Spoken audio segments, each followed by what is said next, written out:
Is your Jeep Grand Cherokee dropping your Apple CarPlay connection mid-drive? Studies show that a vast majority of these intermittent disconnects are actually caused by simple cable wear or debris in the port. Let us break down the troubleshooting process step by step. Start by inspecting your hardware, as a loose cable or lint in the charging port is the most common culprit. If the hardware is fine, try removing your phone from the Uconnect settings and resetting the infotainment system. Sometimes a corrupted profile or a pending iOS update can cause the system to drop the handshake unexpectedly. Try these DIY fixes before paying for a dealer visit, as professional diagnostics are only needed for internal wiring issues.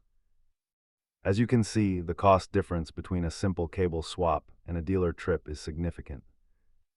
If problems persist, perform a hard reboot of the Uconnect system to clear out any stuck cache files.